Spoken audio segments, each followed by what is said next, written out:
Original Surya ஃபேன்ட்ட கொடுக்குறேன். அதாவது நீங்க இப்ப வந்துட்டு சூர்யா அப்படின்னாலே ஒரு கான்செப்ட்ல பாத்திருப்பீங்க, இவர் வந்து இப்படிதான் நடிப்பாரு அப்படிதான் நடிப்பாருன்னு. ஆனா இந்த படத்துல தான் சூர்யாவை நீங்க டிஃப்ரெண்டான ஒரு கான்செப்ட்ல பார்க்கலாம். அதுவும் சரியான மெசேஜ் லவ்னா இந்த படத்துல எல்லாமே பெர்ஃபெக்ட்டா இருக்கு. கார்த்திக் சுப்ராஜ் சூர்யாவையும் இந்த காம்போல பாக்குறதுக்கு சரியா இருக்கு. பெர்ஃபெக்ட் காம்போ, சூப்பரா இருந்தது. Super perfect love and action combo with huge comedy. சாங்ஸ்லாம் செம்ம, சாங்ஸ்லாம் நல்லா இருந்தது. ஆர்த்தி சந்தன கட்ட சாங் செம்ம. ஆமா,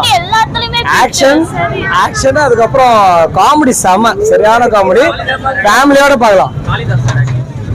எல்லாமே வேற லெவல் ஆக்டிங், எல்லாரோட ஆக்டிங்கும் வேற லெவல். மெயின் வந்து லவ் ஆக்ஷன் காமெடி. ஃபேமிலியோட வந்து பாருங்க, செம்ம படம் எப்படி இருந்துச்சு? நல்லா இருந்தது. நடிச்சிருக்காரு சூப்பரா.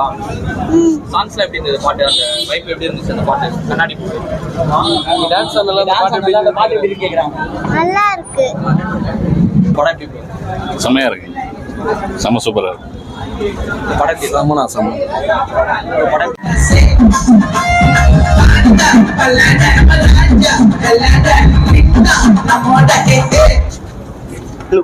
Perfect combo for Suriya. Karthik Subbaraj and நம்ம சனாவுடைய மியூசிக்ல ரொம்ப அருமையான படமா வந்திருக்கு.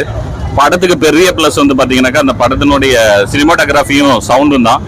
நம்மளுடைய சனா வந்து பயங்கரமான மியூசிக் போட்டிருக்காரு. படம் ரொம்ப சூப்பரா இருக்கு. சூர்யாவுடைய ரியல் கம்பேக் மூவியா இது இருக்க போது எல்லாருமே ஃபேமிலியோட வந்து என்ஜாய் பண்ற மாதிரியான ஒரு படம். ஒரு கூஸ் பம்ப்ஸ் நிறைய இருக்கிற மூவி வந்து இந்த படத்துல நிறைய சீன்ஸ் வச்சிருக்காங்க, பார்த்து என்ஜாய் பண்ணுங்க. படம் சூப்பர். கார்த்திக் வந்து பயங்கரமா பண்ணியிருக்காரு.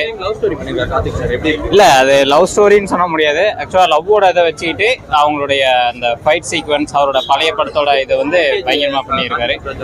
அது நல்லா இருக்கு. அதுக்கப்புறம் பாத்தீங்கன்னா மற்ற எல்லா கேரக்டர் எல்லாமே பயங்கரமா பண்ணியிருக்காங்க.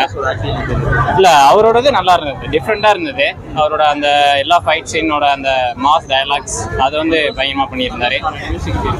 ஐயோ எல்லா இடத்துலயுமே ஆக்சுவலா மியூசிக் பயங்கரம், வேற லெவல். அந்த ஒவ்வொரு ஃபைட் சீனுக்கும் அவர் கொடுத்த மியூசிக் வந்து பயங்கரமா இருந்தது. சந்தோஷ், நீங்க தான் படத்தை வந்து தாங்கி பிடிச்சேன்னு சொல்லலாம். அந்த அளவுக்கு பயங்கரமா பண்ணியிருந்தாரு அந்த மியூசிக். அப்புறம் அந்த 15 மினிட்ஸ் வந்து ஒன் ஷாட், அது பயங்கரம். சிங்கிள் ஷாட் வந்து பயங்கரமா பண்ணியிருந்தாங்க. அந்த எல்லா எமோஷனல் டான்ஸு, லவ், அதுக்கப்புறம் பார்த்தோன்னா பேசுறது எல்லாமே மாஸ் செம்ம பயங்கரமா பண்ணியிருந்தாரு. படம் பயங்கரமா இருக்கு. எல்லாரும் தியேட்டர்ல வந்து கண்டிப்பா பாருங்க. ப்ரோ ஓகே, ஃபர்ஸ்ட் ஹாஃப் நல்லா இருந்துச்சு, செகண்ட் ஹாஃப் கொஞ்சம் ப்ரெடிக்டபிளா இருந்தது, கிளைமேக்ஸ் ட்விஸ்ட் நல்லா இருந்துச்சு. Okay good. No love no laughter, just war bro. சூப்பரா இருக்கு ப்ரோ, தரமா இருக்கு ப்ரோ.